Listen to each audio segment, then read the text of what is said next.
Hey, everybody. Tim Moore from the Bulwark here. Donald Trump has humiliated all of his top advisors and cabinet officials today with regards to his posture on Iran. He has done so in a way that leaves open the door to regime change. Actually, I guess more than leaving the door open to pushing for a regime change in Iran. He explicitly says that he wants it, using the new phrase MIGA, or maybe it's MIGA. Make Iran great again, M-I-G-A. He bleated that out. And he bleated that out after a series of assurances from those three men behind him who he made to walk with him down that hallway to the announcement of the attack on Iran. Those three men, the three key advisors, the three people that all probably somewhere in their mind want to be the one that carries the torch for MAGA, assuming Donald Trump ever goes away. He has tied them to this policy. He has tied them to himself. And this morning, he's forced them to go out and offer a defense of the policy and then pull the rug out from under them within a minute. So let's go through exactly what we're talking about here. First, the MIGA tweet that I'm referencing. I'm going to go with MIGA. Here it is, a bleat rather. It's not politically correct to use the term, quote, regime change, but if the current Iranian regime is unable to make Iran great again, why wouldn't there be a regime change? MIGA! Exclamation point, exclamation point, exclamation point. I mean, again, it's not like he's declaring war, but we did bomb them yesterday, weaving the American government.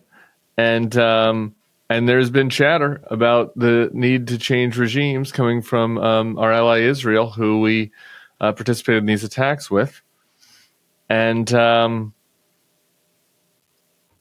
has threatened to assassinate the Ayatollah.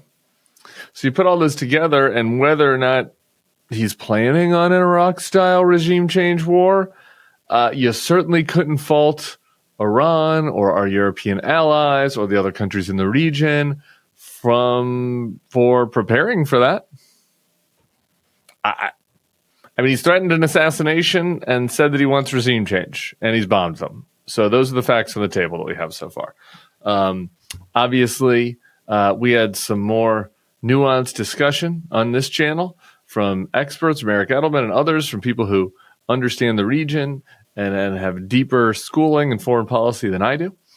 I don't claim to be the person who has, who could answer Tucker Carlson's quiz about Iran. I would have done better than Ted Cruz.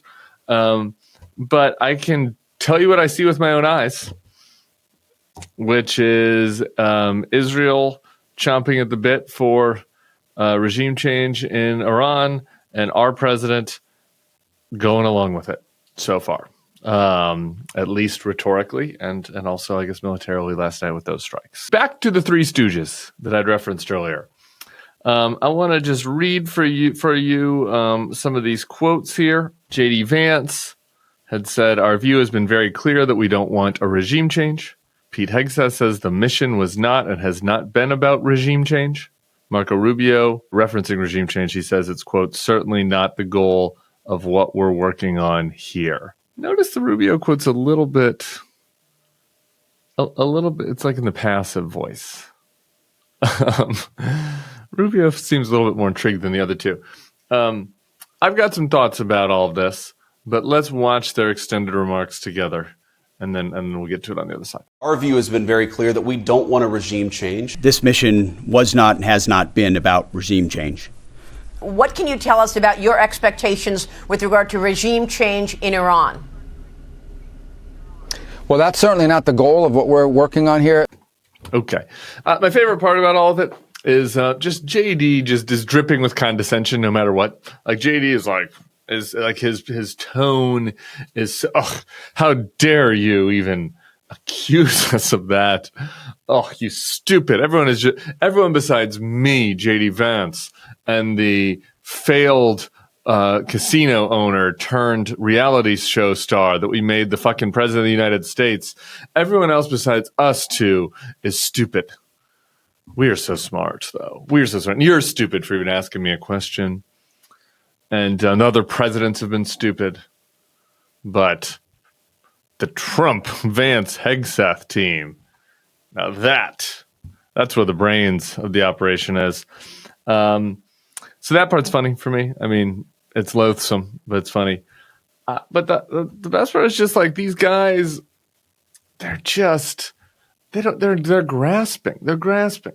And I referenced earlier, look, maybe this thing works out. The smarts who know what's happening inside Iran and have better intelligence than I do say this is an opportune moment to strike. Okay. But this is a clown show. Like the guys we have in charge are a bunch of clowns. And clowns can succeed by accident. I mean, Donald Trump got elected president. So, I mean, people can do the wrong thing and get rewarded for it. One time I was driving down the highway when I just turned 16 or just turned 21. I just turned 21. And I was going for a 21st birthday trip. And we decided to drive through some pretty treacherous weather rather than just kind of waiting it out. And driving down the highway, and my car spins out, and I spin around and do a 360 and then another 360. And then the car stops on the side of the mountain that I was driving over in Colorado, kind of lands on the side, aiming forward. I just looked at my buddies, and I was like, on we go. I ended up having a great birthday trip. Did that mean it was smart to, drive like an asshole into a snowstorm at age 21? No, it wasn't smart. It was dumb. The people in the car, were we all judicious? No, we were dumb. Did it work out? Yeah. Sometimes things work out. So who knows? But these guys, I mean, look at this. These guys literally all went out in the morning with a clear message to the Sunday shows. No, only the Trump derangement syndrome people and the libs and the media think this is for regime change. This isn't for that. This is a targeted strike. 3 hours later, Trump's like, I don't know, maybe it's for regime change. We'll see what happens. Okay. I mean, it is truly remarkable that he does this to these guys every time. They're willing to humiliate themselves. Here's JD Vance 3 years ago now, in his condescending voice, tweeting about Biden. Joe Biden went to Europe and advocated for a nuclear powers regime change, and then 10 minutes later, his own White House had to contradict him. Seems like a big deal. Does seem like a big deal, JD. It seems like an even bigger deal when the Vice President of the United States, the Secretary of the Defense, and the Secretary of State are all out saying that we're not interested in regime change, and then the President of the United States 2 hours later says, sorry, buckos, I'm interested in it. MIGA. Yeah, it seems like a big deal. It's a big deal. It's concerning. And it's hard for me to feel very confident about this operation when we've got these guys at the helm of it. So we shall see. There are contrary views. I'll be hashing them out on the podcast this week, but I had to at least take a moment to chuckle at Trump just completely and utterly humiliating all three of his most top advisors on the subject of regime change on this Sunday afternoon. So that is that. Congrats to the LSU baseball Tigers winning the College World Series. Go Tigers. And we'll continue to monitor all this, and I'll pop back on as needed. And we'll see you back here soon. Make sure to subscribe to the feed. Hey, YouTube fam, if you want to support the Bulwark, the best way to do it is by becoming a YouTube Bulwark Plus member. The Bulwark is truly independent. We have no corporate overlords. We're not settling any dumb lawsuits with Trump. By joining, you help support our work, and you can get a bunch of perks right here on this platform. Ad-free content, bonus videos, live streams, and some emojis of me, which I guess some people want. So come join, come hang out, become a Bulwark YouTube Plus member, and I'll be seeing you in the comments. So behave.